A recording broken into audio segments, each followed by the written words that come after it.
കർമ്മലമാതാവേ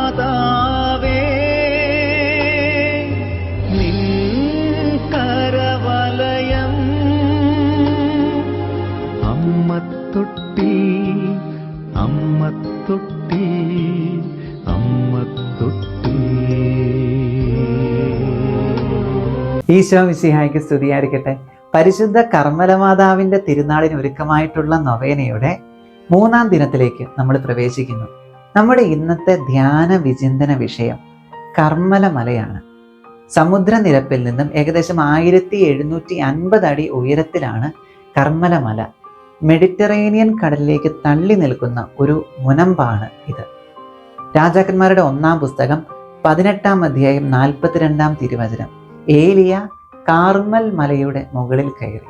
വീണ്ടും 18-43 ഏലിയ പ്രവാചകൻ ഭൃത്യനോട് പറഞ്ഞു, നീ ചെന്ന് കടലിലേക്ക് നോക്കുക. കർമ്മലമല മുനമ്പ് കടലിലേക്ക് തള്ളി നിൽക്കുന്നു.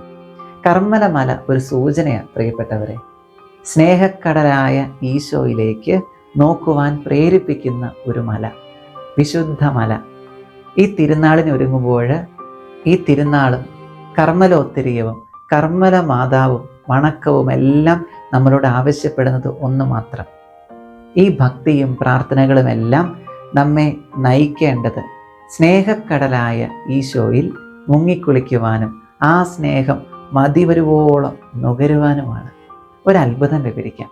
മോൺസിയർ ഡി ക്യൂഗ് എന്ന് പറയുന്ന ഒരു കുതിരപ്പടയാളിക്ക് ടെഫിയ എന്ന് പറയുന്ന പ്രദേശത്ത് വെച്ച് വെടിയേൽക്കുകയുണ്ടായി.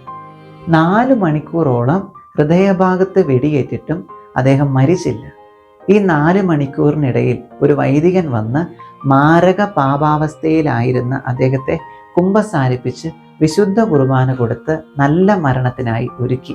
പിന്നീട് വൈദ്യ പരിശോധനയിൽ കണ്ടെത്തി ഈ ഹൃദയഭാഗത്ത് വെടിയേറ്റപ്പോൾ കഴുത്തിലുണ്ടായിരുന്ന വെന്തിങ്ങ ഈ ആഘാതത്തെ തടഞ്ഞു.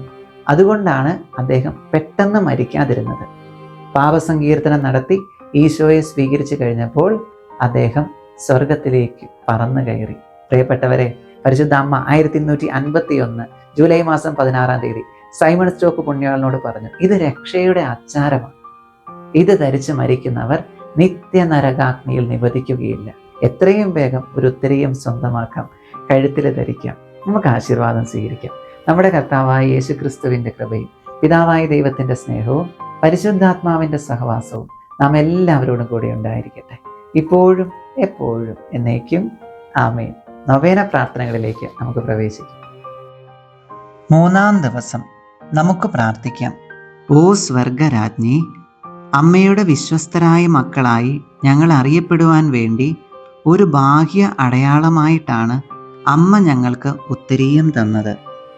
പാപം ഒഴിവാക്കിയും അമ്മയുടെ സദ്ഗുണങ്ങൾ അനുകരിച്ചും ഞങ്ങൾ എപ്പോഴും അത് ബഹുമാനത്തോടെ ധരിക്കട്ടെ. ഞങ്ങളുടെ ഈ ആഗ്രഹത്തോട് വിശ്വസ്തരായിരിക്കുവാൻ ഞങ്ങളെ സഹായിക്കൂ. ആമേൻ. നിയോഗം കാഴ്ചവെക്കാം. സ്വർഗസ്ഥനായ ഞങ്ങളുടെ പിതാവേ, അങ്ങയുടെ നാമം പൂജിതമാകണമേ. അങ്ങയുടെ രാജ്യം വരണമേ. അങ്ങയുടെ തിരുമനസ് സ്വർഗത്തിലെ പോലെ ഭൂമിയിലുമാകണമേ.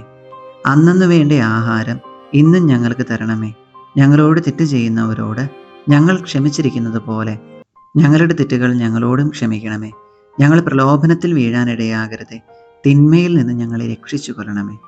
നന്മ നിറഞ്ഞ മറിയമേ സ്വസ്തി, കർത്താവ് അങ്ങയോടുകൂടെ സ്ത്രീകളിൽ അങ്ങ് അനുഗ്രഹിക്കപ്പെട്ടവളാകുന്നു. അങ്ങയുടെ ദരത്തിൻ്റെ ഫലമായി ഈശോ അനുഗ്രഹിക്കപ്പെട്ടവനാകുന്നു.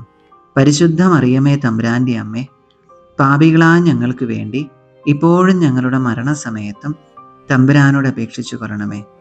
പിതാവിനും പുത്രനും പരിശുദ്ധാത്മാവിനും സ്തുതി, ആദിയിലെ പോലെ ഇപ്പോഴും എപ്പോഴും എന്നേക്കും. ആമേൻ. സുഹൃത ജപം.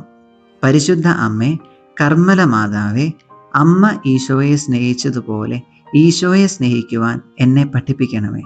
പരിശുദ്ധ അമ്മേ, കർമ്മല മാതാവേ, അമ്മ ഈശോയെ സ്നേഹിച്ചതുപോലെ ഈശോയെ സ്നേഹിക്കുവാൻ എന്നെ പഠിപ്പിക്കണമേ.